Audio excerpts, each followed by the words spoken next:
Okay. So, okay, we are recording.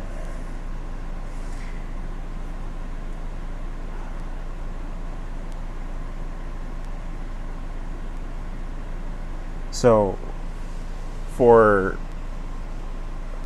this week's message, well, last week's message, it doesn't matter ultimately. Um,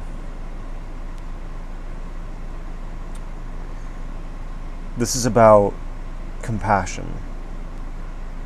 Now we had a series about three messages a few months back talking about compassion. But this one specifically, what God gave me to talk about was what we will lovingly refer to as crimes of compassion. In fact, it's not even necessarily crimes of compassion, because that alludes to the idea that we're going to talk about a bunch of different events or something like that, or stories. No, no. This is the fact that compassion is something that will get you hated. It's something that will get you mocked. It's something that will cause people in the world around you to see you as weak. See, we don't, as a culture, we don't actually value compassion. See, as Christians, okay, just to kind of say it this way, we're called to a standard that's created by God. Created, manifested, maintained, and brought forward and pushed forward by God. And see, the problem with that is that that's not something that we have manufactured. Our society, as it changes and morphs and goes through all kinds of little processes, starts to see the things of God which do not change. They maintain a standard that continues on through the ages. And they see that standard and they move away from it. And then they ebb and flow back and forth, away, coming close sometimes and then going away from it at other times. And our culture and compassion is a fascinating concept because it ultimately comes from a place of selflessness, this care for others, this ability to empathize, sympathize, and ultimately forgive. And see, the funny thing about that is compassion is a multifaceted concept that expresses a heart of love. Our culture, at various times, may or may not appreciate those multiple facets of compassion. At some point in our culture may absolutely love and adore the concept of loving and caring for somebody, empathizing with them, seeing their humanity, but not forgiving them. Not suffering through the hardest and most difficult parts of life with them.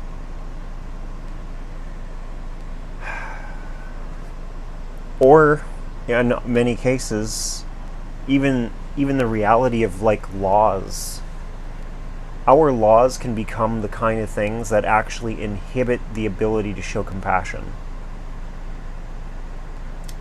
There was just a few years ago when, and it's not just our laws, sorry, just to kind of go explain that out a little bit. It's not just the laws themselves. Sometimes those will stand up in a place where it says, okay, you cannot be compassionate.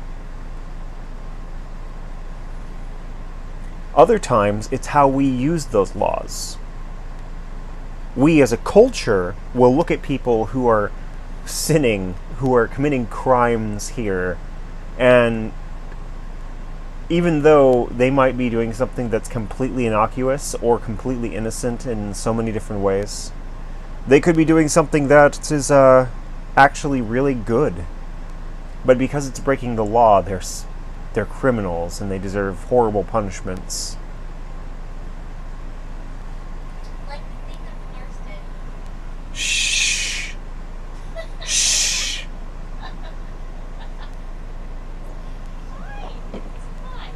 I was gonna try to like dance around that a little. Try to make others see.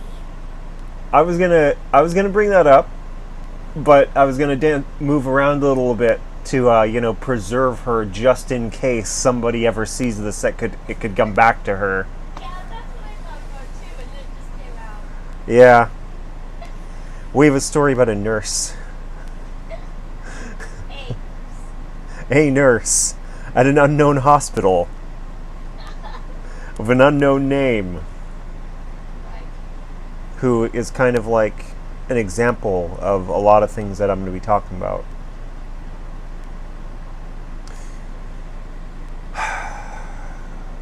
So just to kind of get into it a little bit, think about this. About a year ago, there was a man who was arrested in Florida because he was giving away food to the homeless.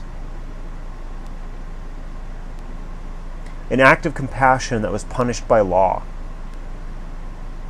And this is for the people that, like, anybody watching this who just heard me say, like, laws can come up to actually inhibit compassion, and you're just like, ha, that's ridiculous. There you have it. And look it up. And it's not even the end of it. There are actually a lot of laws that inhibit compassion. Like, they will punish you for showing compassion.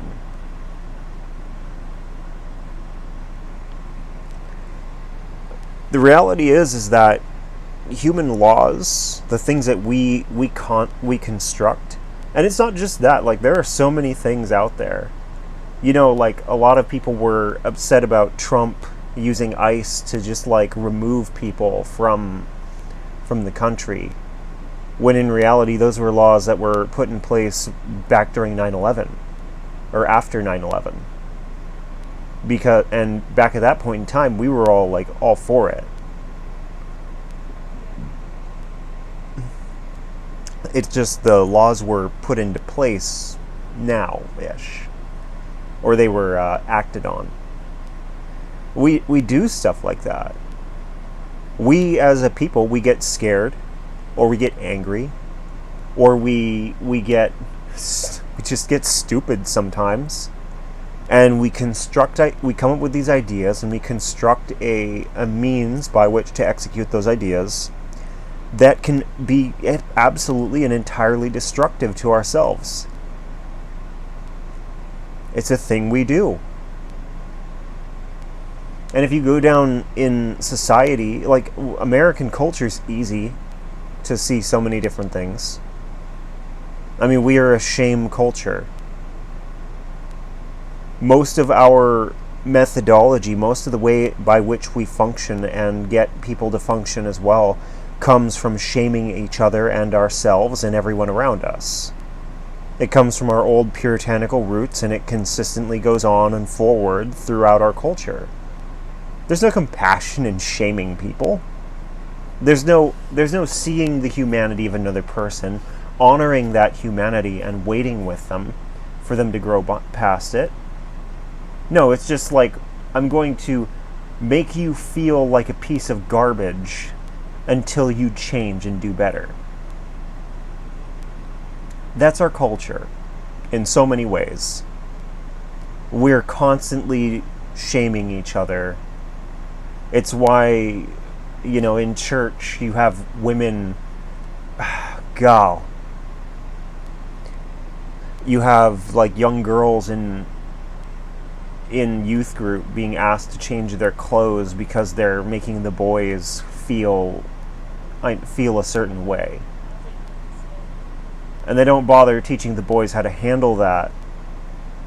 But the girls then turn around and feel ashamed of themselves and like they're responsible for their brothers, as it were, in Christ. So they feel ashamed, so they change their way.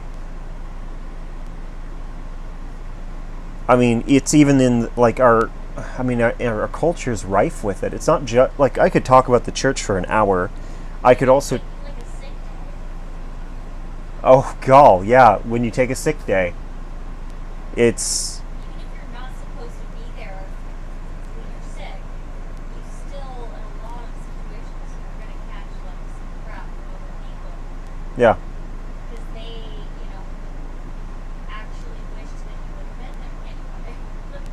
Yeah.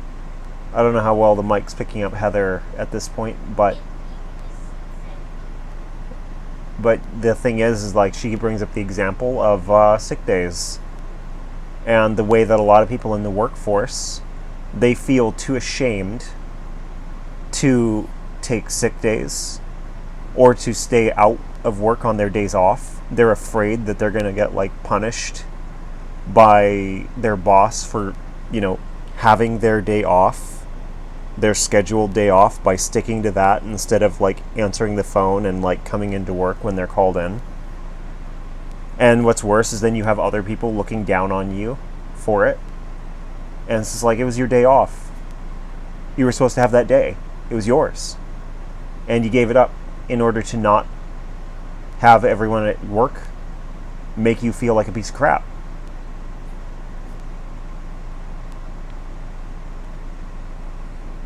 Even in the way that we have like our billboards and things like that, our ads, they're all these like, we have all these ads where we have these like beautiful enhanced people. And I say enhance because like either they've gone through surgeries or somebody sat there with Photoshop to adjust the pictures to make them as perfect as possible, and that becomes our standard for beauty.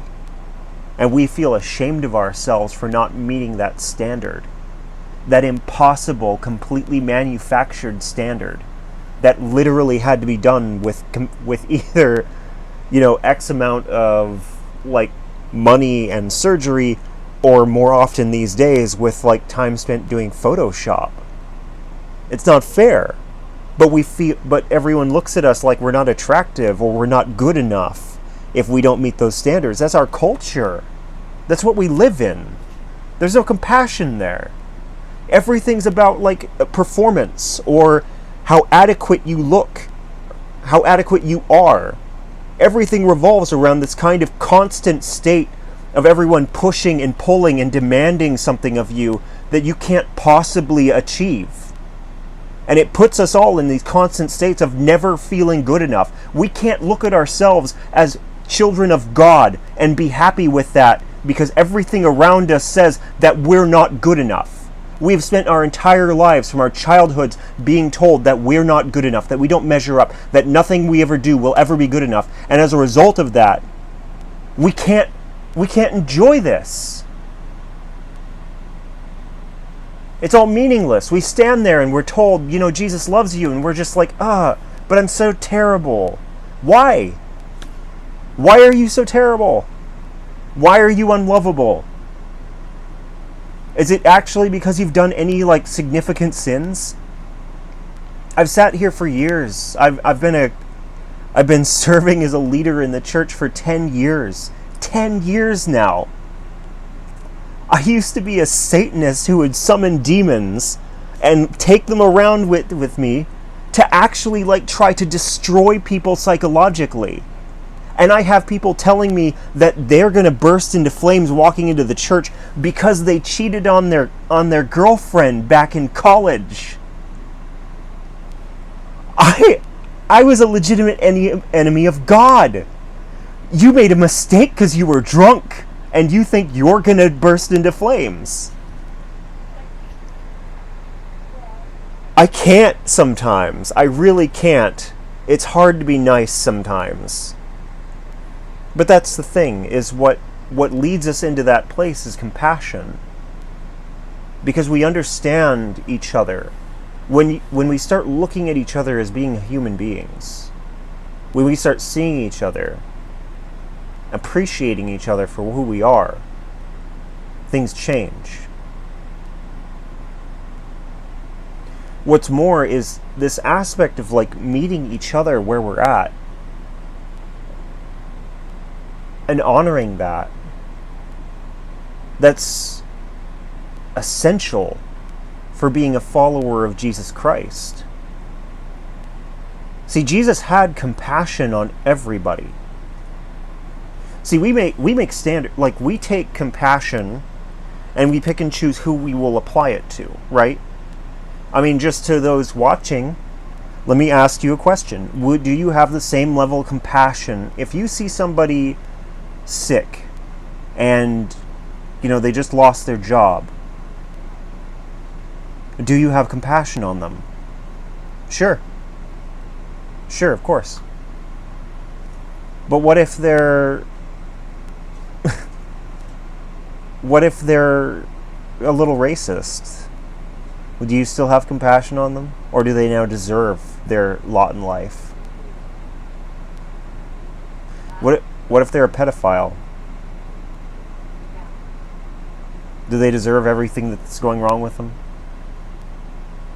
I think it depends on what's convenient from people. You can enforce anything you want. Even choose, separate things. But it works because, it's convenient. People agree with it at the time. Yeah. What if they're, yeah, I mean, like, we could go on, but the point is that we pick and choose a lot. See, when Jesus came, when Jesus was walking the earth, he caught flack because he went and made time to eat and drink with prostitutes and tax collectors. He was hanging out with our racists and pedophiles. That was the quality of people that they were. He spent time with the dregs of humanity to the Jews at that time. I mean, he also went to the synagogues and preached there. He covered all of his bases. But when he sat there with the tax collectors and the prostitutes and the Pharisees came up and asked, why are you here? Jesus told them, the doctors go where they're sick, where the people are sick. Where is that mentality for us? Where is that heart? And what's more is when we see people actually living in that, do we shame them? There's a ministry out there that's devoted to porn stars.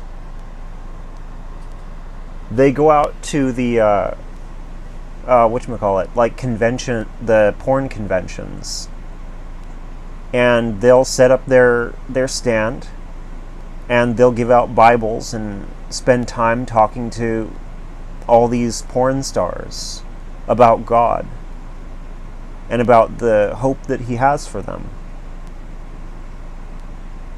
about how he loves them.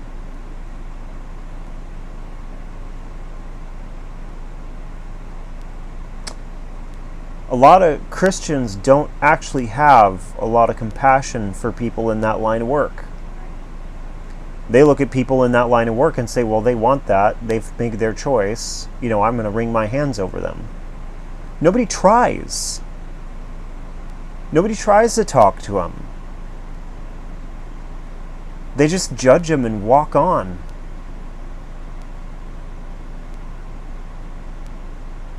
And then when we hear about these people doing this thing, we either condemn them for wasting their time, or we applaud them for trying, where we ourselves, in general, just kind of carry on.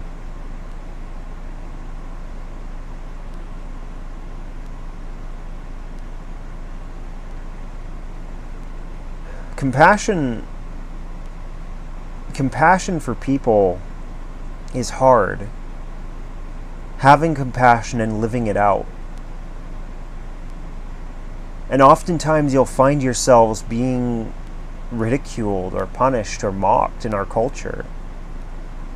Like, we take all this stuff, I think, I'm going to go on record in saying this, that I think one of the most destructive things to our culture was when we embraced the theory of evolution as being like the standard for what we believe in. And it's not because, you know, Darwin's theory has anything like specifically wrong with it. It's again what we did with it. And like we could talk about evolution and so on, but my point is what we did with it was we created what's referred to as social Darwinism. We took perceived laws of the jungle and we applied them to our own society. The big fish eats the little one. It's a dog eat dog world out there. It's survival of the fittest. I mean, even the whole concept behind capitalism, you know, we kind of capitalism versus socialism versus different like things. We either idealize capitalism because it's American and it's the best, or we hate capitalism because it's American and it's evil, and it ultimately fulfills the whole dog eat dog thing, when in reality it's just how we use it. You know, we could do whatever we want with it. It's a neutral concept. You know, the same is true with socialism or communism or any other ism that you want to throw out there. It's whatever we do with it, right? All of these things can be used for good or evil. But the trouble with it is that we don't let compassion be like the motivating factor behind what we do. We become selfish. And the thing about the social Darwinism thing is that it gives us a justification for it. It puts us in a frame of mind that says, I have to get what I can get. That was a statement that we used to say when I was in basic training. The drill sergeants instilled this idea into like the recruits around me, that, you know, you got to get what you can get from the Army. You know, the government's taking care of you, so, you know, use it to the best of your abilities. They actually instilled usury into the minds of their soldiers. So everyone had this kind of like mercenary mindset, but they were supposed to be like serving the country.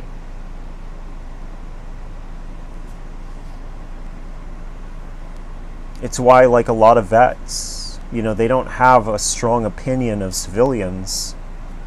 They kind of look at them as being like children who don't know anything. And that's at best. But we have this thing here where, talking about the social Darwinist aspect and how we've taken that to create this kind of environment where it's all about being strong. It's all about not being taken advantage of. It's all about getting ahead of the competition around you. And that's incredibly destructive in a society of community-based organisms. And what's more is, like, we say that's a law of nature, but that's not really true. I always tell people with biology, like, everything is theory. Everything in biology is a standard until it's not. Okay? Like, all lions are meat eaters until that one becomes a vegan. Which happened.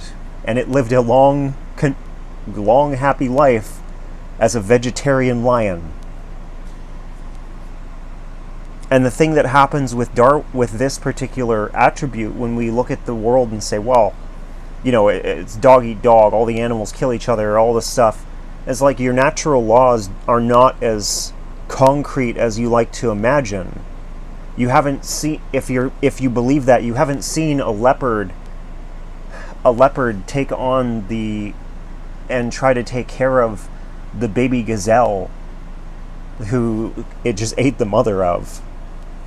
You know, or the leopard, the female leopard that takes on trying to raise a baby baboon for unknown reasons. Or those children raised by wolves. those two poor kids out in, I think it was India, but they were taken on by a mother wolf. No way, that's real. Yeah, it's a real story. That really happened. Like, I'll show you on the Google here afterwards.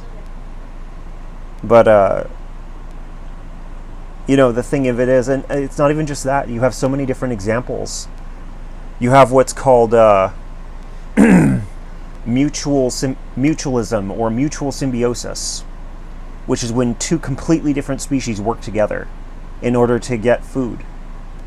You'll see examples of it in the certain reefs where moray eels and certain species of grouper will team up to go hunting together, because the morays can get into the crevices of the reef and flush things out and help the grouper eat, and they both get to eat in the process.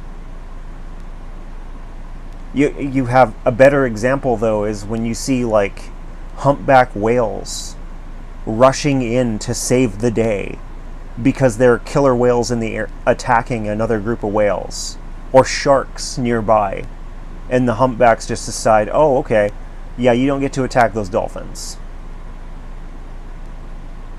There's no reason for them to do that.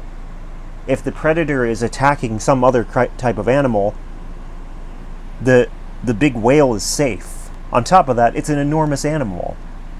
A 60-foot humpback whale does not actually have a lot to fear in the ocean, and yet it takes it upon itself to go, chase off these harassing predators in order to protect other animals in the ocean. The world is not as set in stone as we like to pretend, but we prefer to think of things in these black and white concepts because it's easier, it's simplistic. We don't have to address everything on a case-by-case basis. We can set a law, and then we can follow that law until its very, very end and feel like we're right about it. Basically, we moralize concepts that don't necessarily have morals attached to them. So we create moral laws out of things that don't have anything associated with them. If you wear a shirt that shows a little bit of cleavage to your church group, are you bad? No, you're not. But we feel like we are. And what's worse is people will make you feel like you are. There's no sin against that. I mean, if you would have gone to like the Minoan culture back in the days of ancient Greece there, you would have found that the women the shirts that the women wore completely omitted covering their breasts. They were bizarre, for our standards. And then when you go through all these different cultures and different peoples, I mean, hell, Adam and Eve were created naked.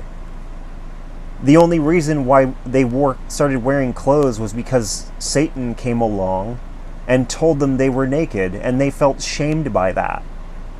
When God came to them, he looked at them and was just like, who told you were naked? We have so many different things where we just punish each other and ourselves for no reason, for things that shouldn't matter. And here we are.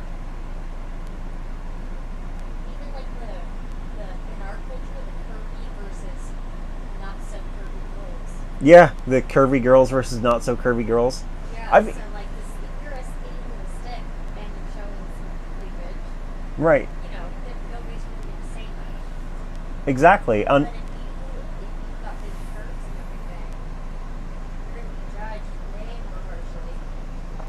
Yeah. Wearing clothing that shows up. Yeah. The curvy girls versus non-curvy girls. Yeah. And that double standard.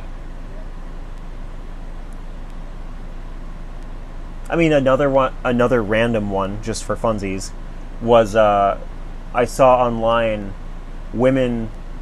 mothers criticizing other mothers because they had cesarean sections instead of giving vaginal birth.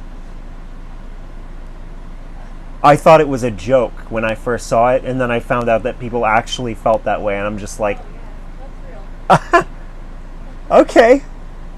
You could just, like, acknowledge that you both had children, and that in and of itself has so many issues already with it, but instead you want to pull apart the most inconsequential of minutia to shame each other. Okay. It's just one of those things where we're not doing it right. Yeah. And there's a Have to go a long way to have a child.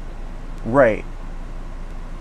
There's a better way. Taking something that's not really a real thing and making it have a mold, right? Right.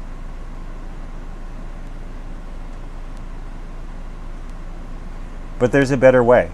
Like, there is a better way. And we, in the church especially, we have that available to us. And it's sad, really, because, like, a lot of people outside the church understand this better than us. They're willing to see each other as human more than we are. We're representing God. We're representing the guy who created all of us, our limitations, our flaws, our inability to handle our own emotions, and having to learn to deal with them on a routine basis. Note who he created emotions, understands them, has them, and is able to help us with that.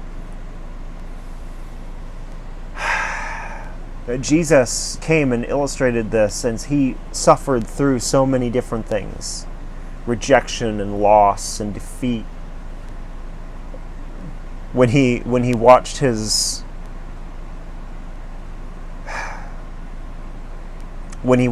family criticize him criticize him and treat him like he was meaningless, like he wasn't who he was, when he went back to Bethel,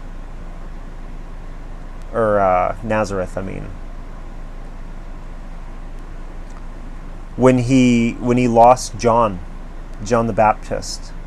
He grew up with John the Baptist. And then he lost him because he got executed.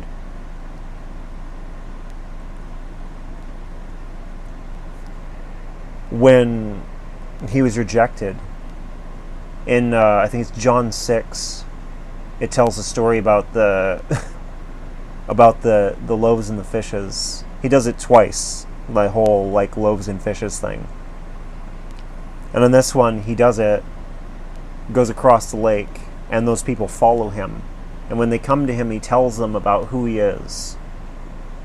That he has real food for them. Food that will never go away. And they don't understand, so they leave. 6,000 people. They just walk away. And he had to feel that.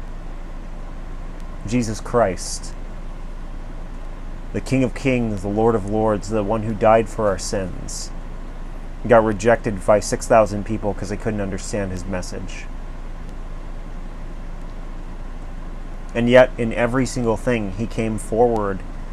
He came with compassion and love for his people. When he looked out at Jerusalem, he wept for the city and everything that it had been through, and everything that it was, and everything that it was meant to be. When he looked over the body of Lazarus and saw how everybody responded to Lazarus's death, even though he knew he was gonna just resurrect this guy, he still wept for Lazarus because he had compassion.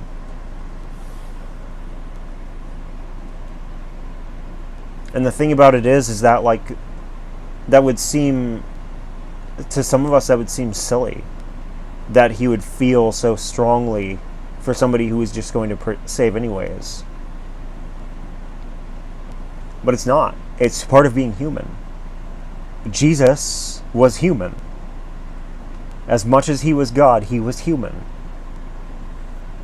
And he experienced the full breadth of what it was to be human. And if there's one thing that you should be able to take away from the story of Jesus, it's how it's okay to be human.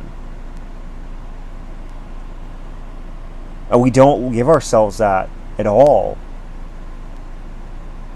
We don't let ourselves feel that. Again, we moralize things that don't need to be moralized. We look at laws and say, well, we have to follow those. And, I know somebody somewhere will undoubtedly hear that and say something to the effect of, well, Paul says follow the law. Yeah, I know. But then you also look at stories in the Bible where, Daniel, where the king sets up a law saying that he has to be worshipped. So Daniel gets thrown in a lion's den because he's worshiping God.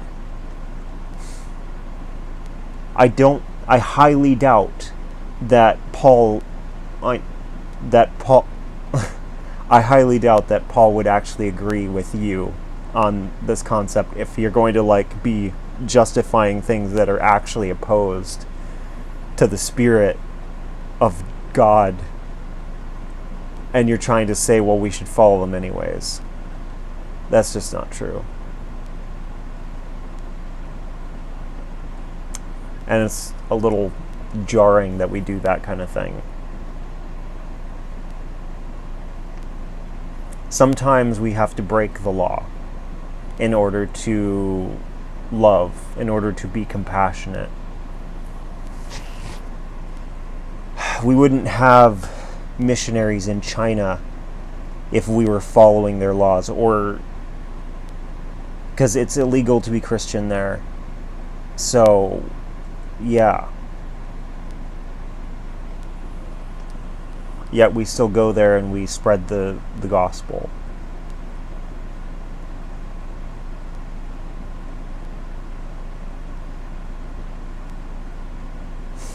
When, the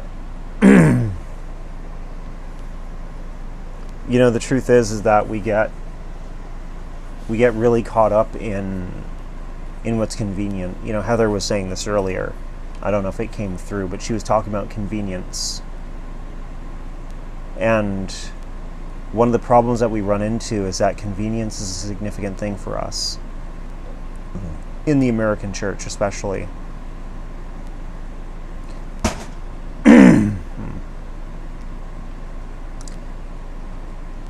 And what's more is when it comes down to showing compassion, because some of the aspects of compassion that we really don't value are meekness and long-suffering.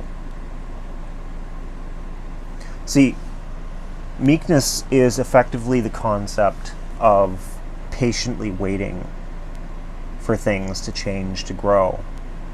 Not taking power over it, not taking control, but stopping yourself and just waiting and letting things be. Long-suffering is what happens when you have something that's going wrong. I guess the best way that I can put this is long-suffering happens when you have somebody who is sick, or they're having a hard time growing, and you sit with them and you suffer through everything that they're going through, and you endure. And even though the world is saying leave them, let them die on their own, cast them into the wilderness and let them grow there, you don't do it. Because you have too much mercy. You have too much compassion. You love them.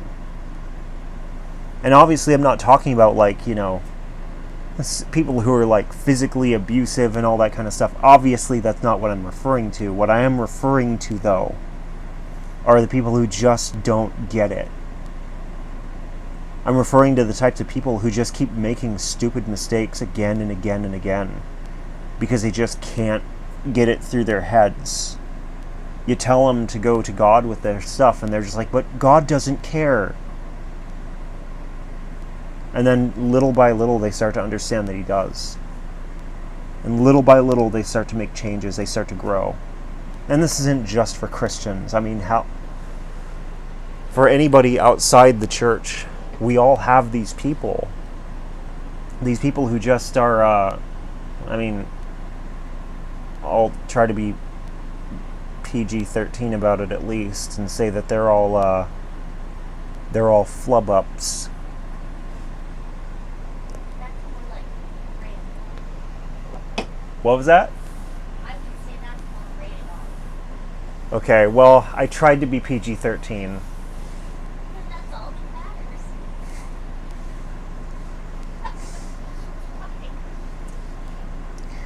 You know, we have these people though where they just, you know, for whatever reason, you have people who get into alcoholism, for example, drugs, people who have like severe social disorders, anxiety, sometimes they have learning disabilities and things like that. Sometimes they just are that thick, and they're impossible to get through to. But you stand by them because you love them, and everyone around you tells you that you're a fool. You're not a fool.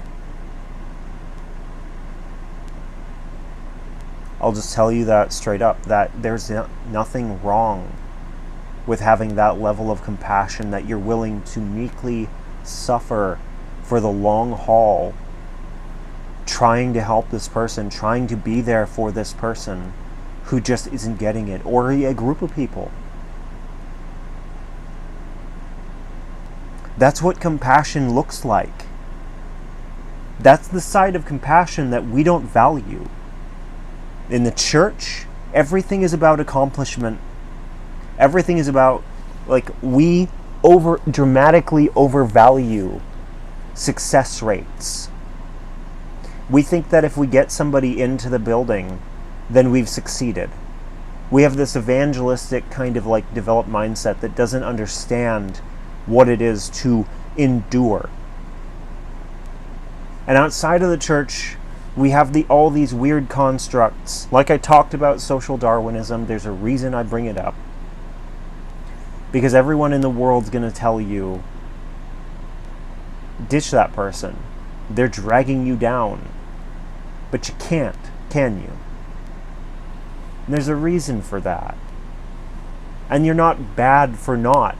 You're not weak for not. The truth is like, how much weakness does it take to suffer for somebody else? To endure everything that they're going through? To stand by them as they just make mistake after mistake as they fail to understand again and again and again, as they self-sabotage over and over and over. Does that require a lot of weakness to like hang with them, to wait with them, to stand by them and wait and try to like lift them up? How many times that you lift these people up, does that come out of a place of weakness? Because I promise you, as somebody who has endured so much of that, it takes a lot of strength to keep doing that. A lot of strength to endure that stuff. And I will be damned before anybody stands up and tells me that I'm weak.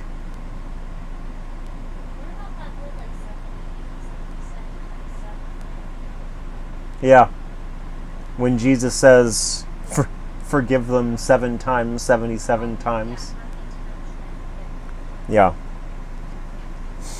See, the thing about it is that, as Heather's so well pointing out here, is that this stuff that we're talking about, the church doesn't value meekness, okay? I'll just come out and say it. That's part of this message, and it's important for us to look at. Meekness and long-suffering are aspects of Jesus Christ himself. They're things that God values. God himself looks at those two things and says, hey, those are really great concepts, guys. And we don't. We I don't know, like most of us don't really even think about what it means to be meek. or to be long-suffering.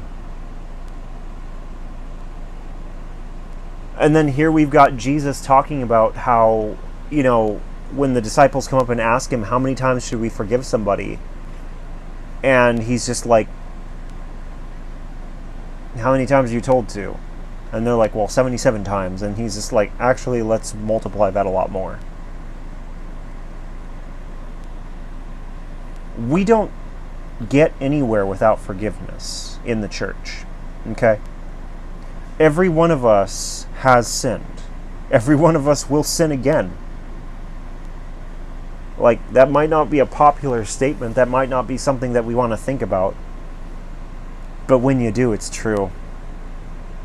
It's always true.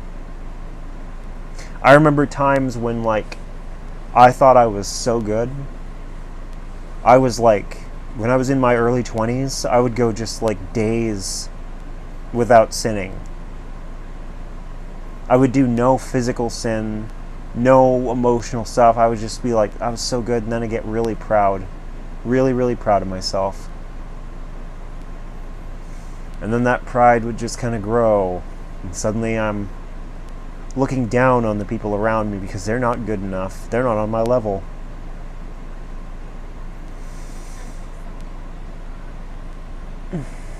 And in that, I would end up sinning because pride is sin. And then I'd catch on to that and be like, oh no, what do I do? But I'm so perfect.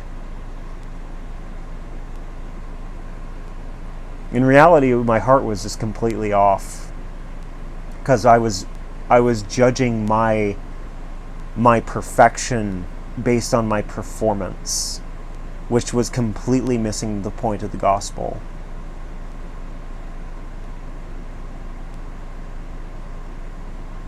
And that's something that that I as a man need the people watching this to think about. And that you as people need to think about. And all of us as followers of Jesus need to think about.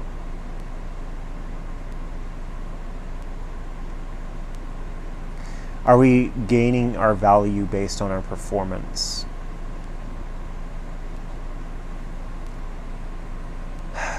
Because sometimes we're going to have to do things in order to show compassion for people that are going to make us break laws. We're going to have to come up again. We're going to have to be bad according to those fake morals. The story that happened with Heather, she went to a doctor's appointment and the nurse gave us a bunch of medical supplies for free. Just swiped them from the hospital. And it was just yeah. And she did it. She asked us not to let anybody know that it was her, but we of course weren't. And God gave Heather a word that specifically said, sometimes compassion looks like a crime. What was that?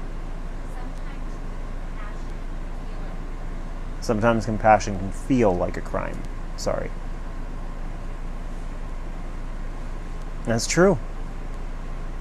She felt bad. She felt like she was doing wrong for helping Heather. Just like so many of us feel wrong for helping other people. I mean, I could sit here. I've had people come alongside me and tell me who I should not omit from my life because they're dragging me down. If I'm not strong enough to weather the people around me struggling with their own lives, then I probably shouldn't be in this role. Okay? But I can, and I have, and I will again and again and again in the future. Because it's how I'm built. And there are others out there in this group in particular who are built the same way. And there are some out there who are stronger than they realize. And there are some out there who need to get out of these kinds of frames of mind that function in a compassion at their convenience kind of existence. Because true compassion is in no way convenient. And if it is, it's not really compassion. It's a facade. It's something that you do because you feel like you're supposed to. It's an obligation. And there's no place in the kingdom of God for obligation. That's lukewarm. To do something because you're obligated to is lukewarm.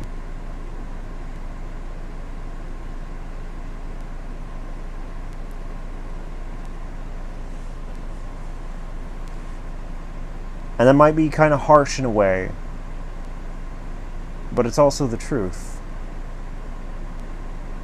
And we all know that.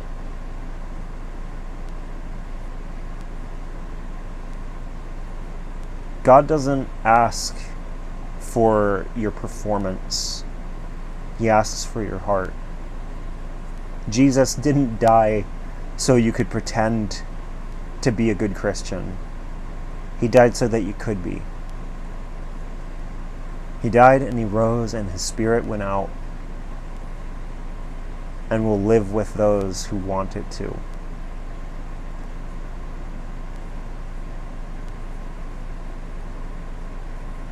And when it does, when you find yourself moved by the Spirit, you'll find yourself weathering storms with people who may not deserve the help based on the standards of the world, but you'll know that they do because you feel it. Something in you can't let them go because you know that they need somebody, anybody. And you're it. And even though there may be times where you want to just like wring your hands or their neck, or both at the same time, you won't do it because you love them. You care, and you can't help but care. You set out and you just want to protect, you just want to take care of, you just want to help. And that's okay. And you should never feel bad about that. If the world would shame you or tell you that you're wrong, understand that that's not from God. Because he'll tell you to forgive them over and over and over again. Ad nauseum. That's his way. And that should be our way. After all, we're supposed to be like following in his footsteps, not the other way around. It's important for us to start like taking ourselves out of the equation in the sense of the leadership of this, leading this life. We need God to help us navigate this. But more than that, the Holy Spirit is there inside of us to help us not only navigate this, but manage it when we're navigating through.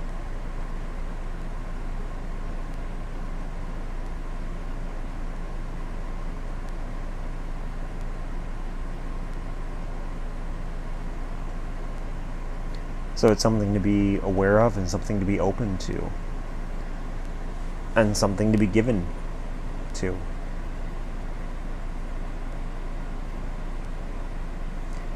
Compassion will sometimes feel like a crime. And that's not because it is. It's just because of circumstance. Meekness is hard. Long-suffering is harder. And sometimes it will feel bad to show that level of care and compassion. It'll feel fruitless. It'll wear you down. And that's okay. It's part of it. A lot of us don't really appreciate those concepts, and a lot of us don't understand that God goes through that. God goes through long suffering. God is meek at times. We don't value that side of him. We're always looking for the Lion of Judah. We're really no different from the Jews who wanted the Messiah to come back as a leader of wars. We look to Jesus expecting that he'll be the same for us now, never appreciating how he came and who he came as. And yeah, he came helping people ready to fight the war. I will die on this hill. That he did give us the keys to defeat our greatest enemies, when he made us able to defeat demons and Satan at the simple utterance of his name.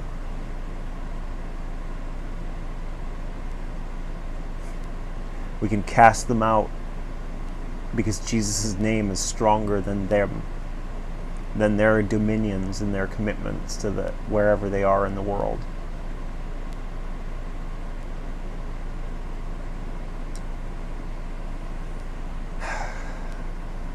God's world is upside down compared to ours. Paul says that what is righteousness, that what is wisdom to God is foolishness to man.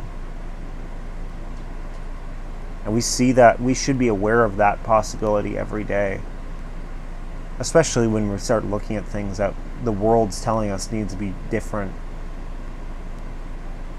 We should constantly be ready to let our understanding be challenged, because some things are going to come at us. We're in a shame culture. We're in a culture that values, the survival of the fittest. None of that comes from God. So in that, we should be ready to have all of that challenged all the time. And to fail. We're going to fail to appreciate what God's saying. We're going to fail to understand what God's trying to project. And that's okay. Because he'll bring it back around again and again and again. Because he is long-suffering. And we don't get it. And seeing as we are oftentimes in that boat, we should be able to offer the same kind of compassion to those around us who don't get it.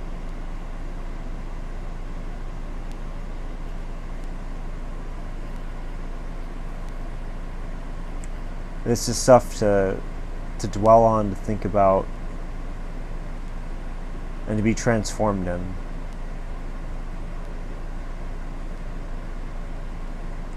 That's what I got.